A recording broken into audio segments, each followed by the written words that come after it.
Sorry about that, a little technical glitch there. So I'm going to continue with our lecture on absolutism in Europe. So I was talking to you about King Louis XIV, that he was the sun king because he used the symbol of the sun to represent himself. He considered himself the center of European life. He loved luxury and attention of the people at court. He built the great palace of Versailles, and it was built to impress subjects. It was the opulence and the grandeur that was important to him, not how useful or practical the palace was. The palace was full of immorality and vice as well, though. King Louis XIV tended to like mistresses, and he changed them often. And he was not the only one who engaged in immorality and vice. It was basically a party atmosphere 24/7. When it came to foreign policy, Louis XIV engaged in several wars to expand his territory. Again, this would increase his power, or so he believed. The cost of war and the building projects he took on, though, like Versailles, almost bankrupt France. Louis XIV dies in 1715, but he reigned longer than any other European king. His great-grandson, Louis XV,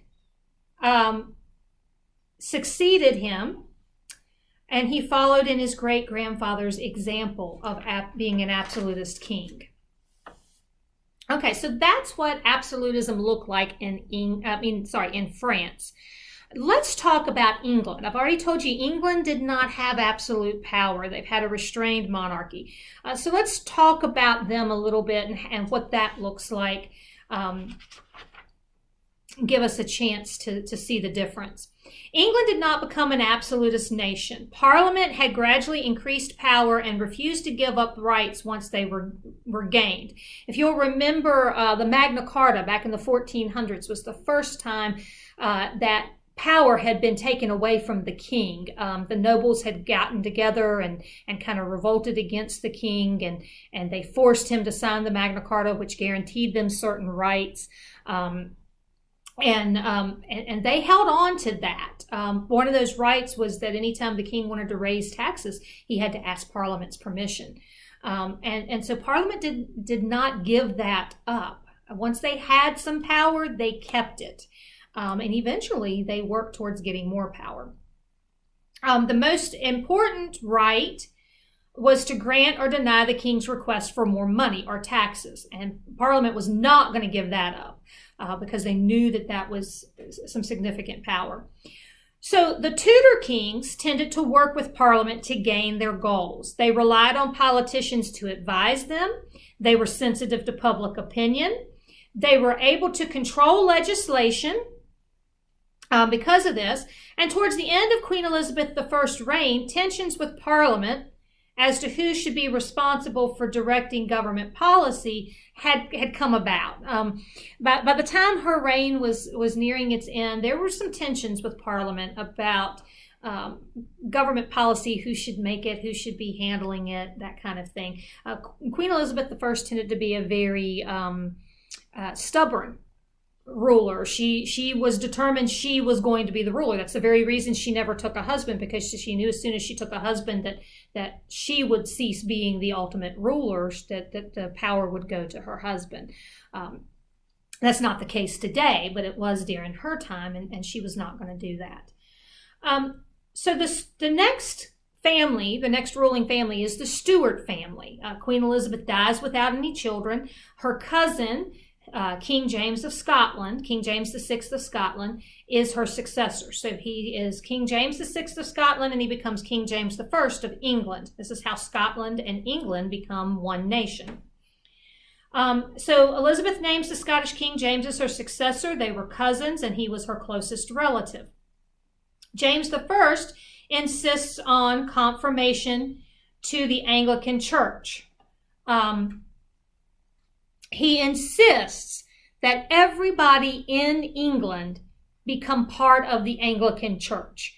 No dissenters were allowed. No religious freedom was allowed. And this is where the Puritans and the Pilgrims decide that they need to leave for the New World. They first go and stay with the Dutch for about 10 years, but they don't like that because their children are becoming more Dutch than English. And so they come to the New World because they want that religious freedom, but they still want the English culture. King James was not tolerant of their dissenting beliefs. King James I had a scandalous private life. He was an extravagant spender. He played favorites with people at court. He believed in divine right. He really wanted to be an absolutist king. And Parliament got very angry at him by the way that he governed many times. There was a lot of tension. There was also a lot of financial problems. He hated that he had to ask Parliament for money, but he did. And Parliament debated James's foreign and domestic policies.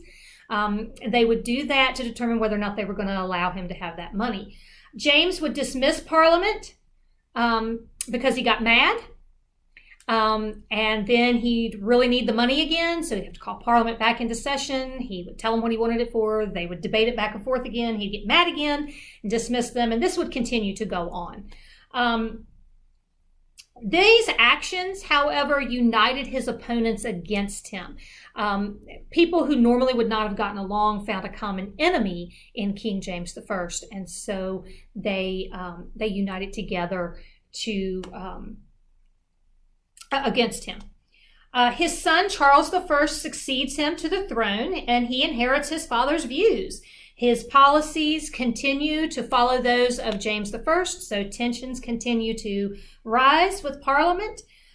He persecutes the Puritans even more severely, and this is really when they really leave the country at that point.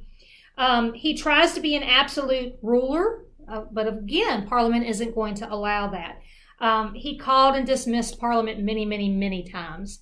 And Parliament demanded that the king recognize their rights to free speech and freedom from arrest. This does not happen. He does not really want to recognize that. And so what's eventually going to happen is there's going to be an English Civil War. And at the end of the English Civil War, the king is going to lose. He's actually going to be put on trial. He's going to be found guilty of treason, and he's going to be beheaded. His young son is going to be sent to France. And for a while, the Puritans are actually, for about 10 years, Oliver Cromwell and the Puritans are going to rule Britain, but in more of a Commonwealth or Confederacy type situation. But that's not going to work well for England, and they're not going to like that. The people of England don't like it. It just doesn't work well for them. And they wind up inviting the exiled son from France to come back, Charles II, and be their king. But there's limitations that are put in place. So you can see that while there were attempts by English kings to have absolute power, they were never successful attempts. Parliament had gained some power in the 1400s, and they were not going to let it go. And they actually continued to increase. Parliament continued to increase its power as time went on, to where now the British monarchy is really symbolic. The Queen, the royals have absolutely no political or governing power. I hope this has helped you understand absolutism and restraint when it comes to monarchies. Please let me know if you have any questions when we speak during our Skype session on Thursday, and I hope you have a great day.